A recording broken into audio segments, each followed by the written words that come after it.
అప్పుడప్పుడు patients madam మాకిప్పుడు 2 months అయింది missed period వచ్చి ప్రెగ్నెన్సీ పాజిటివ్ వచ్చింది. ఒకసారి స్కాన్ తీయించుకుందామని వస్తారు. కాకపోతే అప్పుడు స్కాన్‌లో చూస్తే అయితే ఏం కనిపించదు. సో, ఇదేమన్నా హానికరమా? సో, దీనికి నెక్స్ట్ ఏం చేయాలి అన్నది తెలుసుకుందాం. Hi! I'm doctor Bharathi Sudha, consultant obstetrician and gynaecologist at IV women and fertility centre Gachibowli. So, దీనికి 2 రీజన్స్ ఉండొచ్చండి. ఒకటేంటంటే మీరు నార్మల్‌గా ఏ ఎగ్ నుంచయితే ఫెర్టిలైజ్ అయ్యి ఈ ప్రెగ్నెన్సీ వచ్చిందో ఆ ఎగ్ మనం ఎలా కాలిక్యులేట్ చేస్తామంటే, అంటే మీ సైకిల్‌లో అది కరెక్ట్‌గా 15వ రోజే అది రప్చర్ అయ్యి లేదంటే ఓవ్యులేషన్ అయ్యి ప్రెగ్నెంట్ అయ్యారేమో అన్నట్టు కౌంట్ చేస్తాం.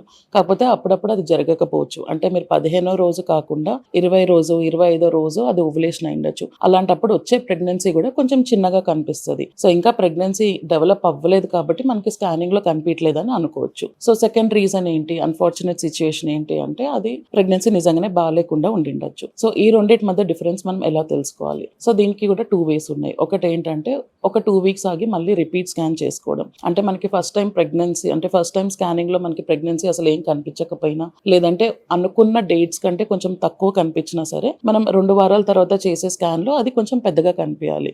సో, అలానా చూసుకోవచ్చు. సెకండ్ ఏంటి అంటే డైరెక్ట్‌గా బ్లడ్ టెస్ట్ ఇవ్వడం. సో, బీటా హెచ్‌సీజీ మానిటరింగ్ అంటారు. సో, అది ఇవాళ ఒక టెస్ట్ ఒక 48 గంటలు అంటే ఒక 2 రోజులాగి ఇంకొక టెస్ట్ ఇవ్వాలి. సో, ఆ వాల్యూ పెరుగుతుంది అనుకోండి, అప్పుడు యూజువల్‌గా ప్రెగ్నెన్సీ బానే ఉన్నట్టు. లేదు ఆ వాల్యూ ఏమన్నా తగ్గుతుందంటే మాత్రమే ప్రెగ్నెన్సీ బాలేదన్నట్టు అనుకుంటామనమాట.